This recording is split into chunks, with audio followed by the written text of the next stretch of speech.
Parlons maintenant de ce qui est les apports en numéraire et les apports en nature. Je disais tout à l'heure qu'en termes des apports, en termes de promesses, de ce que les actionnaires ils vont apporter pour l'entreprise, je vous dis, j'ai déjà dit plus tôt, ils vont apporter des choses pour l'entreprise. C'est en termes de numéraire, c'est en termes de nature, mais c'est la première classification. D'accord? Donc on a ici, ce qui est à retenir, c'est les apports, c'est en termes des apports, que ce soit numéraire, que ce soit en nature. Ça, c'est la première classification. Lorsque je viens et je dis qu'il y a des apports en numéraire, le numéraire, ça signifie de la liquidité, ça signifie de l'argent. Donc, qui dit numéraire, directement pense à tout ce qui est argent, tout ce qui est liquidité. C'est de la liquidité, c'est le flux. D'accord? Maintenant, en termes des apports en nature, les apports en nature, à part l'argent, je peux apporter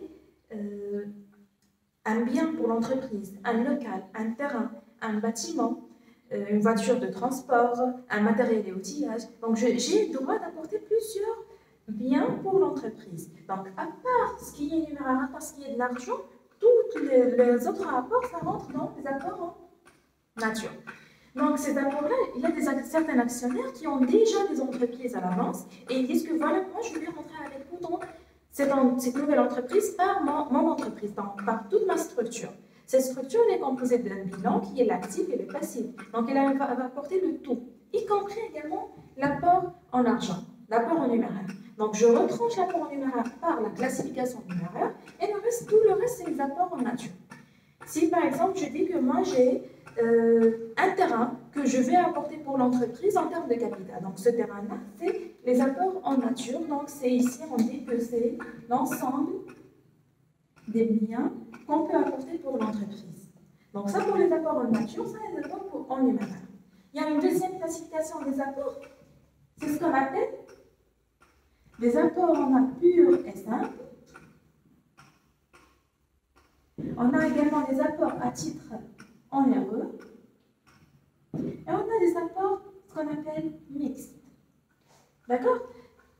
Si je débute par la fin, je peux dire que les apports purs et simples plus les apports à titre onéreux, ça me donne des apports mixtes. Mais la question qui se pose, c'est quoi un apport pur et simple? C'est quoi un apport à titre onéreux? C'est quoi un apport mixte? Maintenant, l'apport pur et simple, comme son nom l'indique, il est pur de tout type de dette. Je viens de dire tout à l'heure que ça se peut que j'ai une entreprise et je vais apporter toute l'entreprise pour créer cette nouvelle société. Donc, qu'est-ce que je peux dire? Que lorsque je vais apporter mon entreprise, donc je vais apporter sa situation, son bilan. Le bilan, il est composé de l'actif et du passif. En termes de passif, qu'est-ce que je trouve? À part le capital, j'ai l'ensemble des dettes. Les dettes, ce sont les titres onéreux. Donc, les dettes, ici, c'est les apports à titre onéreux. Vous allez dire, est-ce que quelqu'un va créer une entreprise, il va la créer par des dettes? Oui, c'est possible. Si j'ai une entreprise et j'ai également des dettes fournisseurs que je n'ai pas encore payées, donc c'est une dette que je vais apporter pour l'entreprise et que les actionnaires ils doivent accepter pour que j'apporte pour eux ce capital-là. D'accord? Cette partie. Maintenant, je reviens vers les purs et simples. Pur et simple, ce sont purs de tous les dettes. Je prends que les éléments où il n'y en a pas les dettes. Je retranche les dettes et je garde quelque chose qui est pur, qui est simple, qui est net de dettes. Donc, les apports purs et simples, ce sont l'ensemble des apports où il n'y en a pas les dettes. D'accord? Les apports à titre onéreux, ce sont l'ensemble des dettes que je peux apporter pour l'entreprise. Les apports mixtes, c'est un mix entre les apports à titre onéreux et entre les apports purs et simples. Comme son nom l'indique, c'est un cocktail, on peut dire, de pur et simple et de titres onéreux. C'est ce qui nous donne le mix. Donc, les apports purs et simples plus les apports à titre onéreux, ça me donne les apports mixtes. Il est à noter également qu'au niveau des apports purs et simples, c'est mon capital. Les apports purs et simples, c'est le montant que je trouve généralement ici dans le capital. D'accord? Donc, telle était la classification des apports qu'on doit savoir, qu'on doit comprendre comment les calculer. Si on a par exemple un exercice, on nous dit que voilà, ça existe, telle personne il a apporté un fonds de commerce, il a apporté des clients, il a apporté des stocks, également il a apporté de la banque, comme il a apporté des dettes fournisseurs et un emprunt. Donc comment je vais classifier? Je prends tous les éléments de l'actif, je les mets dans les purs et simples, d'accord? tous les éléments des dettes, tels que le fournisseur et l'emprunt que je viens de dire, ce sont les titres onéreux. D'accord? Mais ces dettes-là, je dois les retrancher également des purs et simples. Je dois les retrancher. Pourquoi? Parce que la partie fournisseur, sa contrepartie, ça existe en le stock. J'achète la marchandise auprès du fournisseur que je n'ai pas encore payé. Donc, je dois la retrancher pour que ce soit pur. Il n'y aura pas des dettes là-dedans. Après, je prends la somme que j'ai trouvée ici des actifs, plus les apports des dettes que j'ai apportées, ça va me donner les apports mixtes. Mais je reviens et je dis que c'est les apports purs et simples qui forment mon capital. Alors ça, c'était pour les apports. Maintenant, on passe pour la deuxième phase qui est la phase, ce qu'on appelle ici la libération. La deuxième phase qui est la phase de la libération. Lorsque ici j'ai venu et je vous ai dit, je vous promets d'apporter 100 000 dirhams par exemple en termes de capital dans sa globalité. C'était juste une promesse. Je vous ai promis seulement. Mais est-ce que je l'ai apporté? Pas encore. Mais lorsque je vais l'apporter pour l'entreprise, je parle de la libération. Je me suis libérée de la promesse. C'est bon, j'ai plus de promesses pour vous. C'est bon, je me suis libérée. Alors c'est ça ce qu'on dit par la libération. Je vous ai promis ici que je vais apporter un tel bien, ou bien un tel montant, ou bien un tel actif, un tel apport. Maintenant, je l'ai apporté. Ça existe dans l'entreprise. Qu'est-ce que je peux dire? Je me suis libérée de ma promesse, il n'y a plus de promesse là-dedans. Donc cette étape, elle annule la précédente. Maintenant, en termes de la libération, on avait dit qu'on a ici deux catégories d'apports. Les apports en numéraire et les apports en nature. Maintenant, en termes de la libération, également, je dois libérer les apports en numéraire et les apports en nature. Les apports en numéraire, on avait dit ici que c'est de l'argent. Donc, je dois apporter de l'argent, la verser dans le compte de l'entreprise et qui doit être bloqué pour 8 jours lors de la constitution. D'accord? Maintenant, pour les apports en nature, ce sont l'ensemble des biens. On avait dit que c'est l'ensemble des biens et ici, c'est de la liquidité en général. Maintenant, en termes de loi, en termes de côté juridique, on nous dit que lors de la phase de la libération, et bien précisément au niveau des apports en numéraire, le minimum légal que les actionnaires doivent apporter, c'est le 1/4. Lorsque je dis ici le minimum légal, un minimum légal, c'est-à-dire un minimum qui est fixé par la loi. La loi me dit que si je vais apporter par exemple 100 000 dirhams comme apport en numéraire et que je n'ai pas de l'argent, je dois forcément apporter 1/4 de ce montant que j'ai promis d'apporter. Lorsque je dis je dois, c'est une obligation. C'est quelque chose qui est légal, qui est lié par l'État, par la loi. D'accord? Donc à ce niveau-là, je dis qu'en termes des apports en numéraire, le minimum légal que je dois apporter, c'est le 1/4. Je dis bien le minimum légal parce que je ne peux pas apporter moins de ça. Non, c'est le minimum que je peux apporter. Je peux apporter la totalité. Je peux apporter les 2/4, les 3/4, la totalité. Mais je ne peux pas ne pas apporter le 1/4. C'est obligatoire.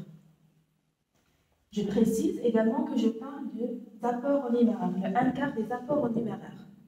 Maintenant, s'agissant des biens, vous allez dire que, est-ce qu'on peut apporter également le minimum légal dans les biens? Je vous dis non, ce n'est pas possible. Est-ce que j'ai un terrain, je peux vous apporter que la moitié du terrain, que 1/4 du terrain, et puis je vous dis, je vous rapporte la partie qui reste dans ce qui va venir? Ce n'est pas possible. J'ai un matériel d'outillage, je vous dis que je vais apporter la moitié maintenant, la moitié pour ce qui va venir. Ce n'est pas possible. Donc en termes des biens, on est dans l'obligation de libérer la totalité. La libération ici, on parle de la totalité. D'accord? Et en termes des apports numéraires, je parle de minimum légal qui est de 1/4.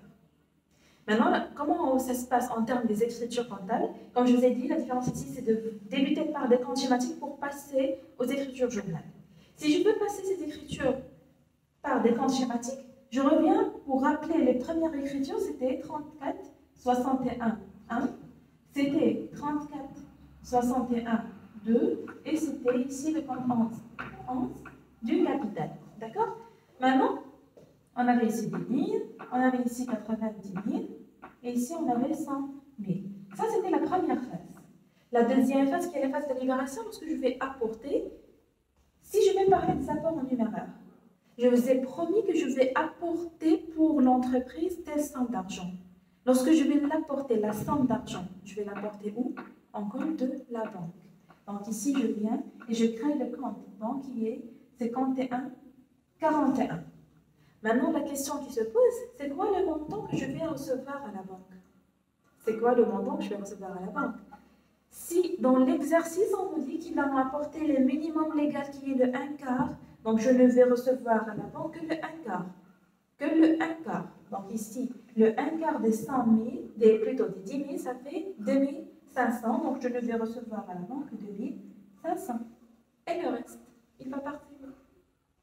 J'ai dit que à ce niveau-là, on fait appel à un deuxième compte qui est spécifique pour ce cas, le compte 11-19, qui est actionnaire capital souscrit non appelé. Je vais écrire ce compte-là, actionnaire capital souscrit non appelé. Ce compte, ça signifie quoi? Actionnaire, c'est un actionnaire dans l'entreprise, il est là. Capital souscrit. Capital souscrit, ça signifie quoi? Que ce capital-là, cet actionnaire, il a un capital qui est souscrit dans la phase précédente, qui fait la partie de la souscription. Il était déjà enregistré. Donc cet actionnaire, il a un capital dans la phase de souscription. On en a déjà parlé. D'accord? Il reste non appelé.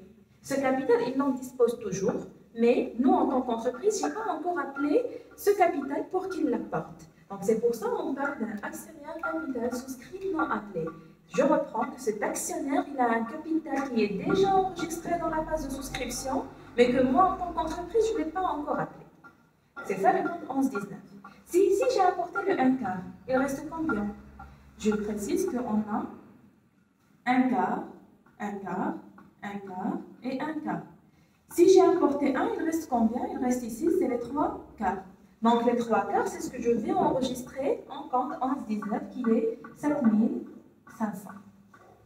Maintenant, j'ai 2500 dans la banque, j'ai 7500 dans le compte 11-19. Il reste quoi? D'annuler le compte de promesse. Le compte de promesse, c'est le compte 34,61,1. Normalement, je ne dois pas créer un nouveau compte tant que je l'ai déjà, mais juste pour vous montrer, pour vous dire que ce compte-là, c'est la contrepartie des comptes que je viens de créer pour le solder. D'accord? Donc ici, qu'est-ce que j'ai fait? J'ai annulé le compte de promesse. Il est nécessaire de vous préciser que, en termes de la phase de souscription, les comptes que j'ai créés ici, ils sont relatifs que pour la phase de constitution et spécifiquement la souscription. Si je passe cette étape, c'est bon, ça ne doit pas exister. Pourquoi? Parce que je les annule. On ne les trouve pas par la suite, que ce soit dans la comptabilité des sociétés, que ce soit dans la comptabilité générale. Ce sont des comptes qui sont spécifiques à la création de l'entreprise et plus précisément à la phase de la souscription et libération. Dans la souscription, je le crée. Dans la libération, je l'annule. Comment je l'annule? Par les contreparties des apports que j'ai. C'est clair? Maintenant, on passe pour le deuxième compte, 34,61,2. J'ai terminé par les apports ici en numéraire. J'ai libéré la partie du minimum légal qui est le 1/4. J'ai constaté la partie restante des 3/4. Et puis, j'ai annulé le compte de la création. Maintenant, pour ce qui est les apports en nature. Les apports en nature, si j'ai apporté un fonds de commerce, par exemple, je vais constater ici fonds de commerce, je vais écrire son montant. Bien, d'accord? Après, si j'ai apporté, par exemple, un matériel et outillage, je vais créer un compte de matériel et outillage et je vais écrire son nom, plutôt son montant. Et après, j'annule le compte de départ qu'on avait dit, qui sont des comptes que pour la constitution. Prenons l'exemple que dans ce cas de cette entreprise, les 90 000 que j'ai apportés, c'est un fonds de commerce, par exemple. Donc, je vais créer le compte fonds de commerce, c'est 90 000 dirhams. Automatiquement, ici, la contrepartie, ça va être 34,61,2 par 90 000 dirhams que je vais annuler le compte. Et donc là, je peux dire que c'est bon, ces comptes, c'est terminé, on ne va plus les trouver. Je l'ai constaté ici, je l'ai annulé ici, donc c'est bon, c'est terminé. Passons maintenant aux écritures de journal. Ici, on va faire la date de la libération, la date quand est-ce qu'ils ont apporté. Alors, on va faire ici, la première chose, c'est la libération des apports en numéraire. Par quoi je les ai libérés? Par le compte 51,41. Donc ici, j'aurai 51,41 le compte banque. J'ai apporté à la banque combien? 2500. Je vais écrire ici 2500. Après, dans la même phrase, j'ai dit qu'il y en a les 3 cas restants qui passent dans le compte 1119. 1119, j'aurai actionnaire, capital, souscrit, non appelé, que je vais faire ici en termes de 7500. Les deux comptes m'ont permis d'annuler la promesse. Pourquoi? Parce que maintenant, j'ai plus de promesse. C'est bon, c'est terminé. Donc, j'aurai ici l'annulation du compte actionnaire, compte d'apport en numéraire. Je vais annuler les 10 000. Et voilà pour ce qui est la libération des apports en numéraire. Donc, ça pour la première libération qu'on appelle des apports en numéraire. On passe pour la deuxième libération qui est la libération des apports en nature. Libération des apports en nature, on avait dit on a apporté un fonds de commerce dans sa globalité. Donc ici, j'aurai fonds de commerce. Le fonds de commerce, c'est à 90 000. Donc j'aurai ici 90 000. La contrepartie, c'est l'annulation du compte 34 61 2 qui est actionnaire compte d'apport en nature. Donc ça fait 90 000. Et voilà pour la libération des apports en nature. Donc à ce niveau-là, je peux dire que j'ai libéré mes apports, que ce soit en numéraire, que ce soit en nature. Donc c'est bon, il n'y a plus de promesses. J'ai passé de l'étape de souscription vers l'étape de la libération. Reste une dernière écriture pour boucler les écritures de la Constitution, c'est l'écriture des frais de constitution. Les frais de constitution, ce sont les frais, ce sont les charges que je paye lors de la constitution d'entreprise. Il y a les droits d'enregistrement. Pour enregistrer mon entreprise dans le tribunal de commerce, je dois payer des droits d'enregistrement. Pour enregistrer la patente également, on doit payer des charges en général. Le notaire, s'il va s'en charger de ces opérations-là, et diverses autres charges. Donc, l'ensemble de ces charges, on les réunit, on les regroupe dans ce qu'on appelle ici les frais de constitution. Les frais de constitution, ce sont des frais que je vais payer. Par quoi je vais les payer? Par de l'argent. Automatiquement, ça va sortir de compte banque. Si on vous précise que si par exemple c'était payé par espèce, donc on va faire caisse. Donc voilà pour ce qui concerne la constitution et la phase libération et souscription. Maintenant reste une troisième phase qui est ici ce qu'on appelle la phase de l'appellation. Mais cette phase vient après les deux phases qui est la phase de souscription et libération. Le principe c'est quoi? Le principe c'est la première chose, j'ai promis d'apporter des apports, j'ai promis. Je passe maintenant à libérer ma promesse pour ce que j'ai promis, voilà, je l'ai réalisé, donc j'ai terminé. Mais je l'ai réalisé en termes 1, une partie qui est le minimum légal de 1/4. Et le reste, je dois l'apporter par la suite, et c'est pour ça qu'on fait appel à la phase d'appellation. C'est ce qui va faire l'objet de la prochaine vidéo.